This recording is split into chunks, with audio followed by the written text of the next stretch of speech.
5 bilhões 140 milhões de reais. Guarda esse número que ele vai te mostrar muita coisa. Mas antes, eu queria te contar uma história verídica, recém-publicada. O ano era 1998. A fazenda era própria. O proprietário, ali da maravilhosa Três Lagoas, Mato Grosso do Sul, encontrou uma mina de água mineral na sua propriedade. Opa, encontrei uma fonte de água e de renda. Aquela água virou marca. Durante anos, abasteceu cerca de 50 municípios do Mato Grosso do Sul e de São Paulo. O tempo passou. Chegou 2005. O mesmo proprietário decidiu arrendar a sua fazenda para cultivo de eucalipto. Contrato longo, empresa sólida, pagamento garantido. Imagina só, 2 sortes em menos de 7 anos. Que maravilha, não é verdade? Mas, alguns anos depois, o negócio de água literalmente secou. Por quê? Porque a nascente secou. O negócio de água acabou. Hoje, ele tem 490 hectares. Arrendou 290. Já descontado imposto de renda, recebe R$24 mil por mês. É um dinheiro ruim? Não. Mas perto do que ele tinha, foi uma diminuição muito grande.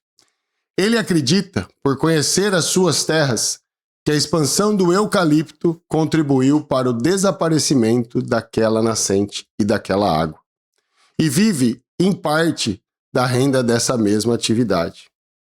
Guarda essa contradição, porque ela não é sobre o eucalipto. Ela é sobre o que acontece na vida de qualquer um de nós quando você toma uma decisão que vai impactá-la por 20 anos para frente com informações incompletas. Esse é o nosso vídeo de hoje. Tem muita coisa interessante dentro dessa história que eu acabei de te contar, porque é a história de muita gente aqui no Brasil.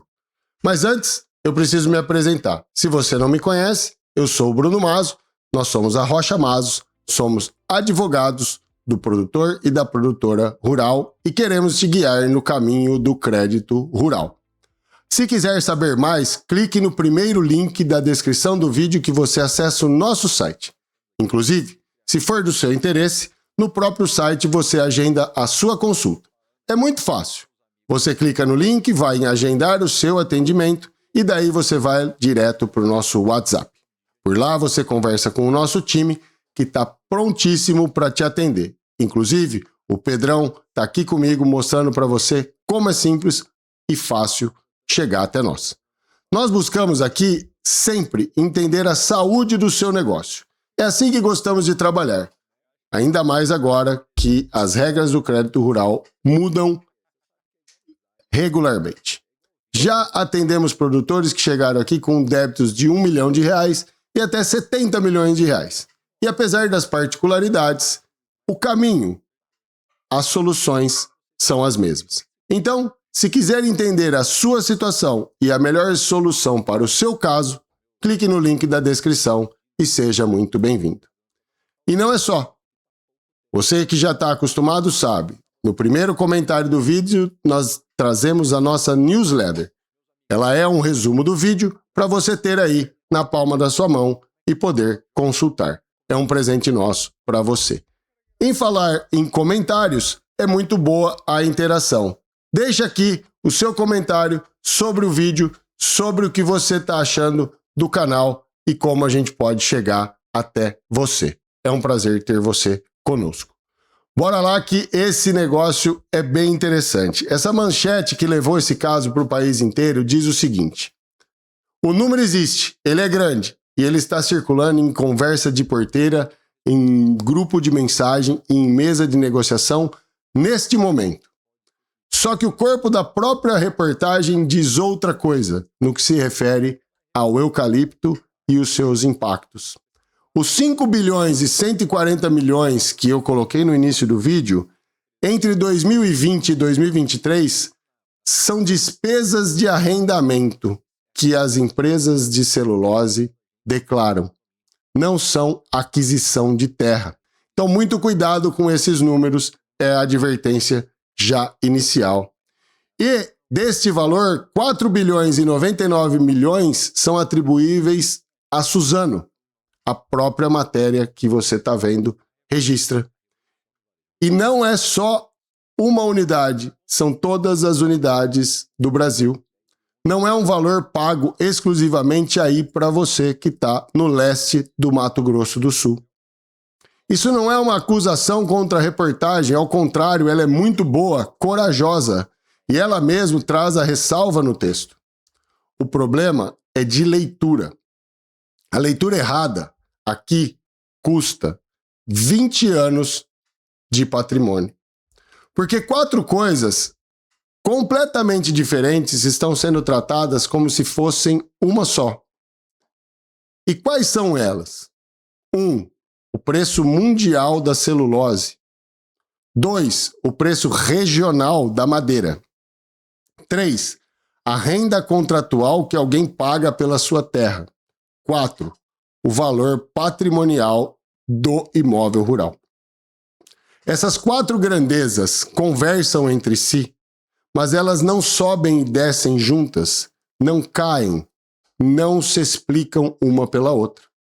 E um contrato de eucalipto costuma comprometer 2 ou 3 rotações de florestas, 14, 21 anos da sua terra vinculada. E isso não é uma verdade apenas no leste do Mato Grosso do Sul. Eu vou separar o tempo inteiro desse vídeo 3 camadas.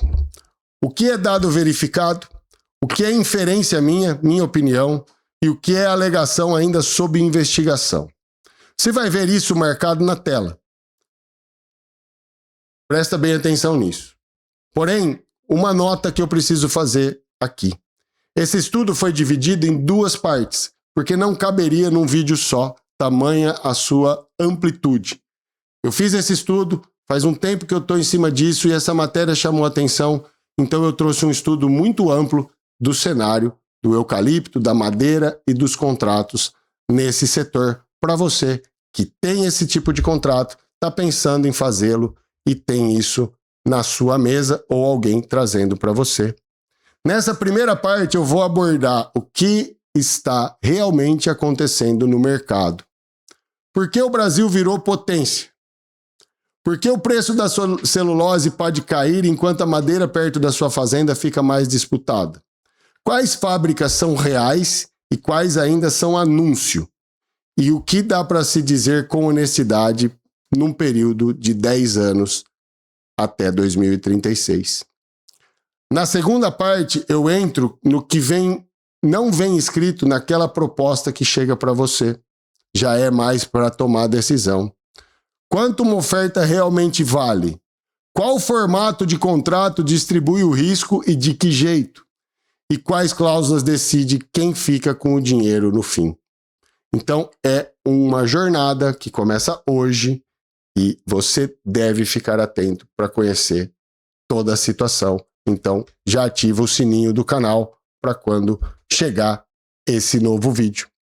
Se você tem terra, tem proposta na mesa ou está no raio de uma fábrica, assista até o fim. O último bloco desse vídeo é o que conecta as 2 partes. Então, para entender esse movimento que ganhou escala, é preciso começar pela vantagem produtiva brasileira do eucalipto. Existe uma razão econômica sólida para as maiores empresas de celulose do mundo estarem plantando tanto eucalipto no Brasil.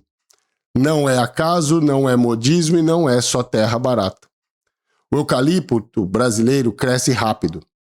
O IBA, que é o Instituto Brasileiro, que cuida disso, reporta produtividade média de 34,4 metros cúbicos por hectare por ano, com ciclos de retorno em torno de 7 anos. Em países de clima frio, esse mesmo ciclo leva décadas. Esses dados são de 2024, publicados em 2025.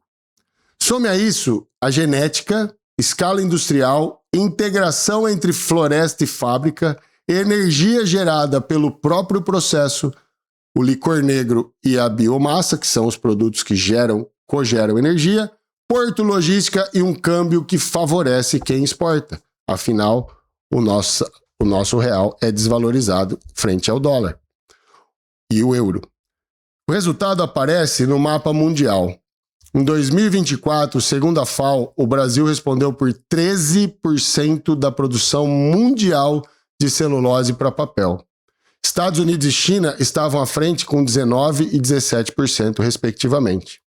Mas em exportação, a história muda. O Brasil é o primeiro do mundo com 28% de tudo que se exporta de celulose para papel no planeta. Esse dado é da FAO, da produção de florestas de 2024. Segundo o IBÁ, foram 25,5 milhões de toneladas produzidas em 2024. Dessas, 18,6 milhões foram exportadas. Cerca de 73% da produção sai do país. Apenas um registro aqui. Indicadores de emprego e receita do IBÁ abrangem todos os setores de áreas cultivadas, para não haver confusão. Não apenas celulose. Então, não se pode atribuir esse número somente às fábricas de celulose. Agora repare nisso, que é uma verdade. Ser o maior exportador do mundo quer dizer que o Brasil é extremamente competitivo no setor, porque senão não teria essa aptidão. E quer dizer também que o comprador que decide o preço, presta atenção, não mora aqui no Brasil. Isso é importante você entender. No primeiro semestre de 2026, quase metade de todo o volume de celulose que saiu do Brasil foi para a China. Um único destino. Então pensa comigo. A sua terra está aqui. A sua madeira vai virar celulose aqui, no Brasil. Só que quem decide quanto essa celulose vale é uma fábrica de papel do outro lado do mundo, olhando o estoque dela, a margem dela, o crédito dela. Isso não é defeito no modelo, é a natureza de uma commodity de exportação, assim como açúcar, soja, milho e tantas outras, petróleo. Quem decide está fora, então você está na mão de terceiros. É uma vantagem estrutural, mas não é o mesmo preço garantido aqui dentro. Então, isso explica por que o Brasil está nesse jogo. Os estoques e a China explicam o preço. E é aí que a história começa a ficar muito interessante. E é isso que eu vou começar a te passar. Qual a primeira coisa que fica clara aqui? Não existe o preço da celulose. Existe fibra curta e fibra longa. São dois tipos de produtos. Esse preço bruto de lista é o preço líquido, aquele que a empresa recebe depois de todos os descontos. Então existe um preço e depois existe o preço depurado. Existe preço Europa, existe preço China. Existe spot e existe contrato. Spot é local. Existe o valor FOB, que é Free On Board, que é colocado no porto, registrado da exportação brasileira, que é medida aduaneira, não é cotação. Quando alguém mistura essas bases em um só gráfico, o gráfico mente sem querer e te engana, te ilude. Então vamos aos números que são poucos. O preço bruto da fibra curta na Europa saiu de uma média perto de $1.045 por tonelada em 23, subiu a 1.235 em 24 e recuou para 1.086 em 2005, conforme os dados trimestrais. Só que preço bruto europeu não é o que entra no caixa. A Suzano, maior de todas, reportou preço líquido realizado médio de $642 em 24 e 542 em 25. Quase o dobro de diferença entre a manchete de preço e o dinheiro realizado. Guarde isso, porque na parte 2, esse mesmo raciocínio se repete dentro do seu contrato. Entendeu? Guarda isso, porque vai ser muito importante. E agora, vamos para a velocidade dessa virada. Em fevereiro de 26, o noticiário registrava demanda acima na expectativa, estoques chineses baixos e a possibilidade de a Suzano nem conseguir atender o mercado spot depois de cortar capacidade. 5 meses depois, em julho, o assunto já era outro. As ofertas líquidas de fibra curta na China estavam perto de $580 por tonelada, com o Rabobank e a Fastmarkets projetando piso em torno de $570 agora para o mês de agosto. 5 meses da escassez para a pressão sobre o preço. Veja como isso é volátil. E o quadro segue misto. Estoques de fibra curta estavam abaixo do equilibrado, os de fibra longa estavam acima e cerca de 900 mil toneladas de paradas de produção haviam sido anunciadas no primeiro semestre, o que sustenta uma possível recuperação ao final de 2026. Mas margem fraca de papel e tissue, que é o outro tipo, na China, estão segurando o teto por enquanto. Agora, alguém pode perguntar que interesse isso tem para quem tem terra. Veja só, você consegue precificar um contrato de 14, 21 anos com uma fotografia de um trimestre? Obviamente que não. E tem um agravante que quase ninguém te conta nesse cenário. Não existe hoje um mercado futuro público, líquido e direito que permita travar o preço da celulose de eucalipto brasileira por 10 anos. Isso é impossível. A Bolsa de Xangai negocia fibra longa, que é outro produto. A norueguesa Norexico tem vencimentos publicados até 2028 e alcance limitado. São elas que tomam preço. Ou seja, quem te oferece uma projeção de preço fechada para 2036 está te oferecendo uma opinião e não uma cotação. Está te dando uma projeção conforme os interesses de quem está te oferecendo. Então tome muito cuidado com isso. E aqui chega a parte que muda a decisão de verdade. Porque mesmo quando a celulose cai lá fora, a madeira pode ficar mais disputada aqui dentro. E é isso que eu vou te explicar a partir de agora. Presta atenção que esse é o bloco mais importante do vídeo. Se você guardar uma única ideia, guarda só essa aqui. A celulose viaja o mundo. Ela sai de Três Lagoas, entra num navio e vai para a China. O preço dela se forma lá fora. A madeira não, é outra história. A madeira é pesada, volumosa, tem umidade, o frete come o valor rapidamente. Fora de um certo raio, entregar tora numa fábrica simplesmente não fecha a conta, fato que já falamos aqui em outros vídeos sobre o setor. Então o que existe no Brasil não é um mercado de madeira, são vários mercados regionais de madeira que podem se comportar de maneiras completamente diferentes ao mesmo tempo. E olha só, tem duas assimetrias que criam uma tensão nisso. A primeira é de tempo. A floresta responde de 5 a 7 anos. A fábrica liga numa data marcada. Depois que ligou, tem que continuar. Planta-se hoje para colher lá na frente, mas a caldeira acende no dia que acender e não desliga mais. A segunda é capital. Uma fábrica de celulose custa bilhões de dólares e precisa operar perto da capacidade máxima para pagar o investimento. Uma fábrica parada por falta de madeira é uma catástrofe financeira. Então os planejamentos dessas empresas são muito bem feitos. E qual é a conclusão lógica que nós chegamos a partir destas informações? E essa inferência é minha, mas é inferência bem apoiada. Eu tenho essa opinião por causa dos estudos que eu faço aqui. Uma indústria desse porte tende a pagar para não faltar madeira e tende a se antecipar contratando área muito antes de precisar. Não vai chegar aqui com um projeto bilionário e depois ir atrás de área. Não faz sentido nenhum. Então essas preparações são do jogo. Porém, tem um outro lado dessa mesma moeda, porque a celulose não é a única compradora de madeira. Em 2024, conforme o IBGE, o Brasil produziu 122 milhões de metros cúbicos de toras para papel e celulose, e mais 65,5 milhões de metros cúbicos de tora para outros fins.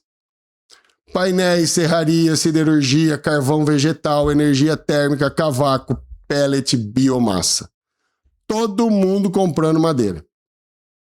E olha, contra 2023, as toras para papel e celulose cresceram 8%, enquanto as destinadas para outros usos cresceram quase 11%, mais rápido. Ou seja, a disputa pela sua madeira não vem só da celulose. Junte as peças e você entende a coisa mais contraintuitiva desse mercado. O preço internacional da celulose pode estar caindo, e a madeira em pé a 60 quilômetros de uma fábrica pode estar mais disputada do que nunca. As duas coisas são, na verdade, a mesma ao mesmo tempo. Não é contradição, é geografia. E tem um último cuidado, que o que é mais importante é quando a conta erra. Quando uma fábrica anuncia que vai consumir tantos milhões de metros cúbicos por ano, aquilo não é o tanto que ela vai comprar de terceiros. Boa parte já está garantida na base florestal dela. Já houve contratação. O que sobra para o mercado é sempre menor do que o anúncio sugere. E o que acontece quando não se tem esse tipo de informação que você está tendo aqui? Isso nos leva direto ao erro mais caro que está sendo cometido em algumas regiões hoje: confundir projeto anunciado com fábrica comprometida. Toda vez que uma fábrica é anunciada, o preço da terra na região mexe. Toda vez. O problema é que anunciado e comprometido são coisas muito diferentes. E entre um e outro existe um degrau e degraus bem definidos. Vamos traduzir aqui para linguagem de porteira. Protocolo no governo do estado é intenção. Incentivo fiscal é intenção. Compra de terreno, intenção. Licença prévia diz que o lugar é ambientalmente viável. Não diz que a obra vai acontecer. O degrau que muda tudo é o FID, a decisão final de investimento. Final Investment Decision. O momento em que o conselho da empresa aprova e libera a grana para investir. Aí, depois de tudo isso, vem a licença de instalação, contrato de construção e a obra propriamente dita. Então, antes do FID, existe demanda por opção. Empresa se posicionando, garantindo área para caso de ir em diante. Depois do FID, aí existe a demanda comprometida. Com qual das duas você está negociando ou pensando em negociar? Isso é muito importante você saber. Eu trouxe aqui alguns sinais. Vou começar pelo cenário base verde, uma única nova mega fábrica. Vamos falar do projeto Sucuriaú da Arauco, aí em Inocência, Mato Grosso, você que está aí na região sabe. O Conselho aprovou 4,6 bilhões de dólares e 3,5 milhões de toneladas por ano. Isso está aprovado. A obra estava com 62% de execução no primeiro trimestre desse ano, partida prevista para o quarto trimestre de 2027 e plena capacidade no segundo semestre de 2028, com uma meta extremamente ambiciosa: 400 mil hectares de florestas de eucalipto. Uma só. Essa é a única nova mega fábrica com decisão de investimento confirmada em obra em curso no país, nesse corte de data hoje. Sinal amarelo, condicionado. Outra gigante, a Bracel, em Bataguaçu, tem licença prévia concedida, mas não tem licença de instalação. O projeto fala em 12 milhões de metros cúbicos de madeira por ano e 16 bilhões de reais de investimento. Configuração e cronograma seguem condicionados a decisões internas da companhia. Repare bem, 12 milhões de metros cúbicos por ano é um número enorme e ele já está circulando em conversa de arrendamento em toda a região. Mas ele é madeira projetada, não madeira contratada. Ainda não tem licença de instalação. Então isso vai acontecer muito ali na frente. Sinal cinza. Opção. O CMPC Natureza segue pré-FID, dependendo de licenças e do conselho. O Eldorado Vanguarda 2.0 não tem nem FID público. São opções reais, com capacidade relevante, mas apenas opções. Fora do cenário Bavese. Projeto da Fluff da Klabin em Santa Catarina estava, em maio de 2026, suspenso. Não iria ao conselho esse ano. Então veja como o status muda muito rápido. E revalidar isso é importante para você que está pensando em entrar nesse cenário, nesse mercado. Qual é a leitura prática de tudo isso e o que interessa para o seu bolso, que está comigo aqui, produtora rural, que pretende estudar ou fazer algum tipo de contratação neste setor? Se você está sendo procurado hoje, é bem possível que o comprador esteja garantindo posição e não fechando necessidade. Não é má fé, é gestão do risco dele, mas muda o seu poder de negociação e muda o prazo que faz sentido para você aceitar. Então veja só, dentro desse contexto tem um dado que ajuda a dimensionar a dependência de terceiros que essas plantas têm. A Eldorado informa que 47% da área produtiva em arrendamento e parceria é o que ela tem. A Arauco reportava no Escopo Brasil 2025 cerca de 294 mil hectares arrendados contra 60 mil próprios. Então, existe um mercado gigantesco. Qual é a tradução disso? Essas empresas não dependem só de terra própria, elas dependem de você. Porque é caro comprar terra, é mais fácil fazer a parceria e o arrendamento. Então, faz um favor para mim. Escreve aqui nos comentários o seu estado e a sua região e me diz de onde vem a pressão aí. Se é por procura de terra, procura por madeira ou procura por serviço e mão de obra. Sem detalhe do contrato, sem nome da empresa, sem documento, sem nada. Só o retrato geral da sua região. Isso ajuda a mapear onde a transformação está realmente chegando e a gente entender melhor a tua realidade. Porque quando o projeto sai do PowerPoint, ele chega na terra, na pecuária, na estrada e na prefeitura. E aí a conta fica bem mais concreta, só que existe um caminho para isso. Começamos falando lá do leste do Mato Grosso do Sul. Então vamos voltar para lá, porque é provavelmente a transformação fundiária mais rápida da história do agro brasileiro recente. Segundo o levantamento citado naquela reportagem que a gente trouxe, em 2005 havia cerca de 113 mil hectares de eucalipto na região. Em 22, a área plantada passava de 1 milhão e 180 mil hectares. 2024, 1 milhão e 450 mil. Olha que crescimento vertiginoso. E o mais importante para entender esse mecanismo todo, essa expansão se deu mais pelo controle de terra do que por compra. Arrendamento e parceria e não escritura. Então se criou um mercado muito pujante, mas que precisa de atenção.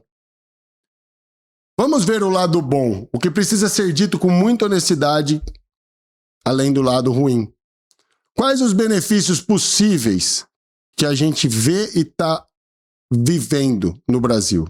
Investimento industrial, arrecadação de impostos, emprego de mão de obra e da operação, estradas, ferrovias, uma base inteira de fornecedores locais, qualificação de mão de obra, regularização fundiária e ambiental, renda estável e previsível para quem tem terra e não quer mais correr riscos de safra ou arroba de boi.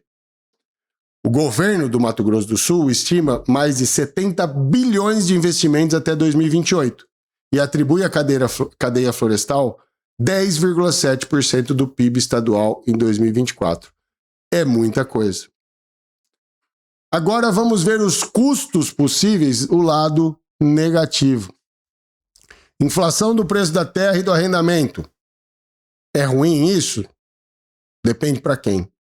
Concentração de contratos em poucos grandes proprietários, você vai ver isso aqui, como isso é importante você saber.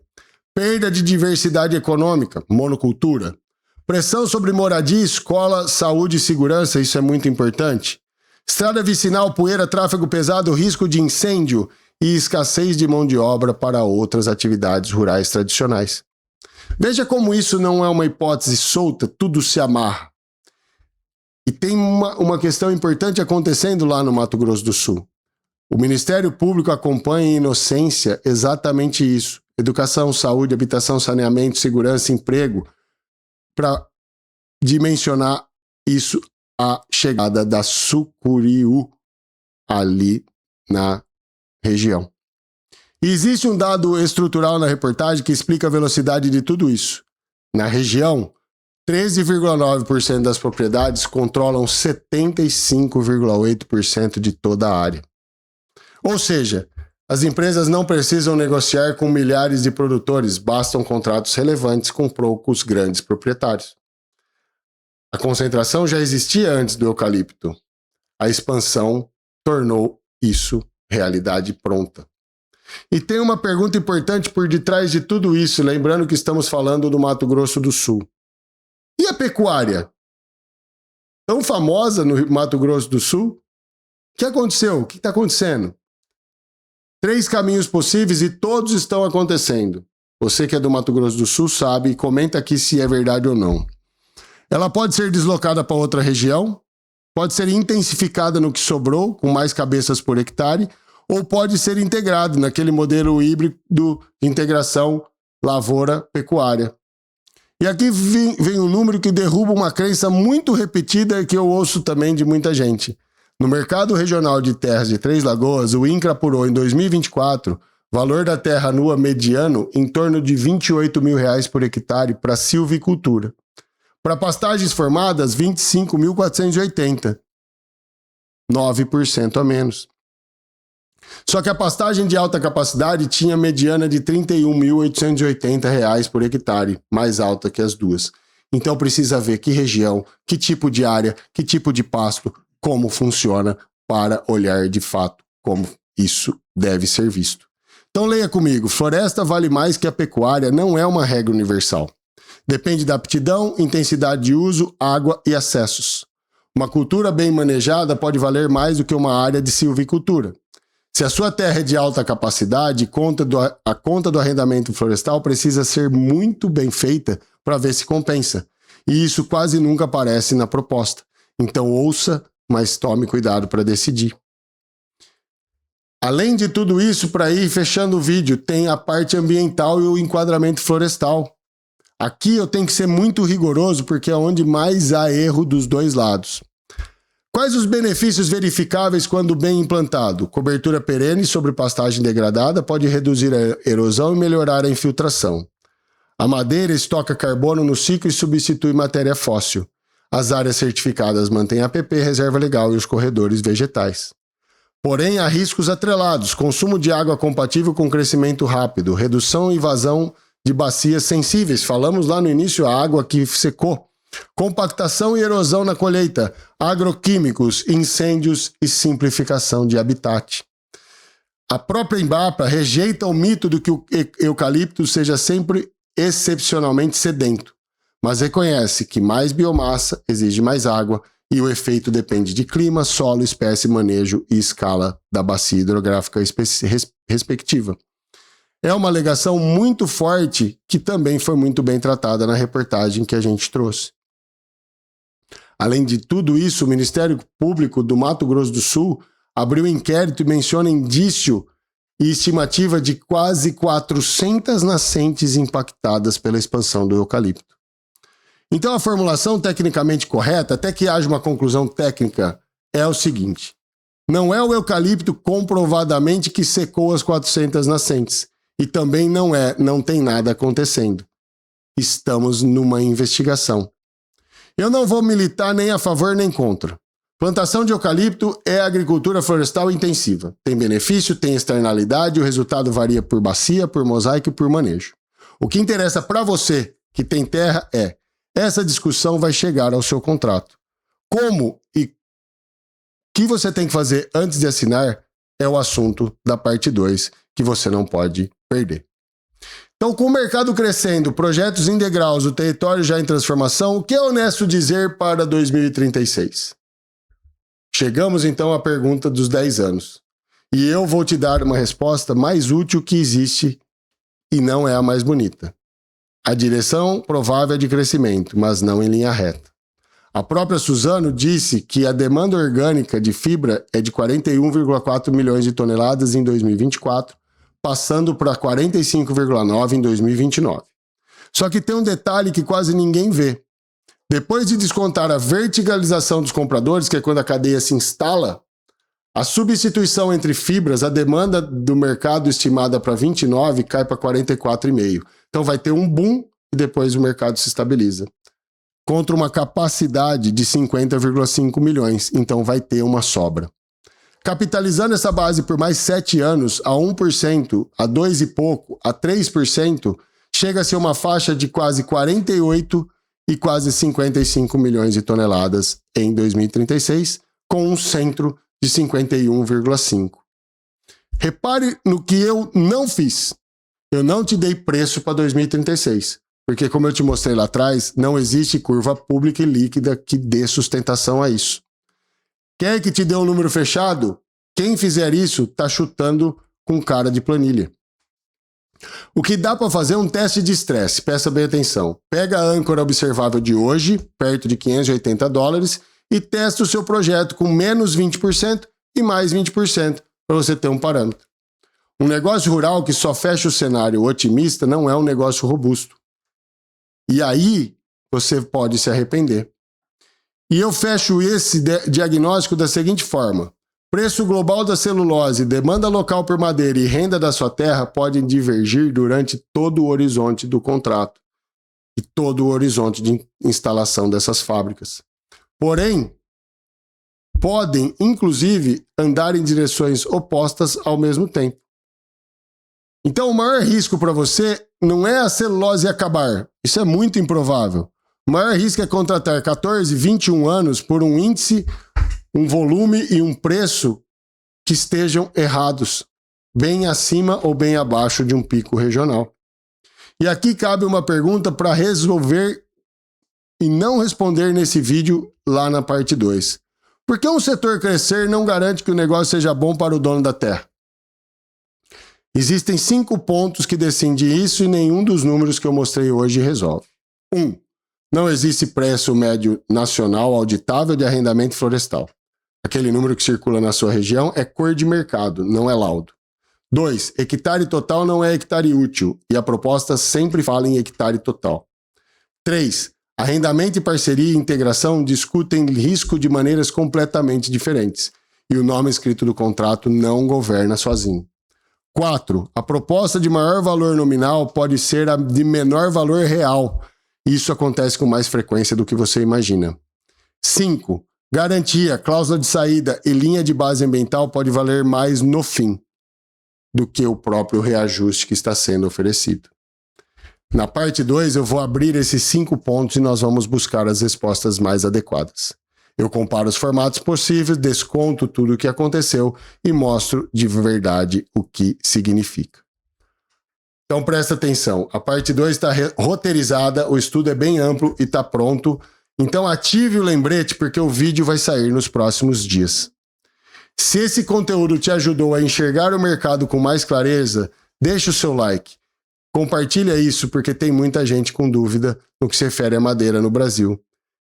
E nós queremos que esse vídeo chegue a mais pessoas para tomar melhores decisões. Não perca a parte 2, que é quando tudo se fecha e fica o convite. Espero que você tenha gostado, deixe o seu like, deixe o seu comentário, se inscreva no canal, ativa o joinha, compartilha, hypa o vídeo, que isso ajuda a chegar a mais gente. Porque você já sabe, esse conteúdo é feito por nós, para você e por você. Na Rocha Mazo, você não caminha sozinho. Eu sou o Bruno Mazo, a gente se vê no próximo.